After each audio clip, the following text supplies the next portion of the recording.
Exception handling ಇನ್ Python. So exception ಅಂದರೆ ಏನು?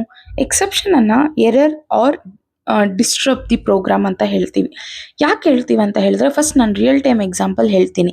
Exception handling ಯಾಕೆ ನಾವು ಯೂಸ್ ಮಾಡಬೇಕು ಅಂತ. ಈಗ ನಾವು ATMಗೆ ಹೋಗ್ತೀವಿ. ATMಗೆ ಹೋದಾಗ ATM ಕಾರ್ಡ್ ಇನ್ಸರ್ಟ್ ಮಾಡಿದಾಗ ಪಿನ್ ನಂಬರ್ ಕೇಳುತ್ತೆ. ಪಿನ್ ನಂಬರ್ ಏನಾದರೂ ನಾವು ತಪ್ಪಾಗಿ ಹಾಕಿದಾಗ ಇನ್ವ್ಯಾಲಿಡ್ ಪಿನ್ ನಂಬರ್ ಅಂತ ಬರುತ್ತೆ. ಸೊ ಅದ್ರ ಬದಲಿಗೆ ಏನಾದರೂ ಬೇರೆ ಸಿಂಟ್ಯಾಕ್ಸ್ ಎರರ್, ಅಸೆಷನ್ ಎರರ್, ಈ ಥರ ಏನಾದರೂ ಎರರ್ ಬಂದಾಗ ನಾರ್ಮಲ್ ಪರ್ಸನ್ಸ್ಗೆ ಅರ್ಥ ಆಗುತ್ತಾ? ಅರ್ಥ ಆಗಲ್ಲ. ಮತ್ತೆ ಇನ್ಸಫಿಷಿಯಂಟ್ ಫಂಡ್ ಎರರನ್ನೇ ತೋರಿಸುತ್ತೆ.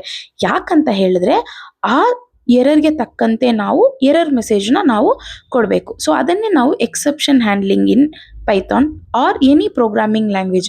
ಸೊ ಎಲ್ಲ ಪ್ರೋಗ್ರಾಮಿಂಗ್ ಲ್ಯಾಂಗ್ವೇಜಸಲ್ಲೂ ಎಕ್ಸೆಪ್ಷನ್ ಹ್ಯಾಂಡ್ಲಿಂಗ್ ಅನ್ನೋ ಕಾನ್ಸೆಪ್ಟ್ ಇರುತ್ತೆ. ಏನಪ್ಪ ಇದು ಎಕ್ಸೆಪ್ಷನ್ ಹ್ಯಾಂಡ್ಲಿಂಗ್ ಕಾನ್ಸೆಪ್ಟ್ ಅಂತ ಹೇಳಿದ್ರೆ, ಎರರ್ನ ನಾವು ಹ್ಯಾಂಡಲ್ ಮಾಡ್ತೀವಿ. ಸೊ ಎರರ್ನ ಯಾವ ರೀತಿ ಹ್ಯಾಂಡಲ್ ಮಾಡ್ತೀವಿ ಮತ್ತು ಯಾಕೆ ಹ್ಯಾಂಡಲ್ ಮಾಡಬೇಕು ಅನ್ನೋದನ್ನೇ ನಾವು ಎಕ್ಸೆಪ್ಷನ್ ಹ್ಯಾಂಡ್ಲಿಂಗ್ ಅಂತ ಹೇಳ್ತೀವಿ. It is nothing but it disturb the normal flow of execution. So ಮತ್ತೆ ಏನಾದರೂ ಡೌಟ್ ಇದ್ದರೆ ನನಗೆ ಕಮೆಂಟಲ್ಲಿ ತಿಳಿಸಿ, ನಾನು ಇನ್ನೊಂದು ಎಕ್ಸಾಂಪಲ್ ಕೊಡ್ತೀನಿ. ಓಕೆ.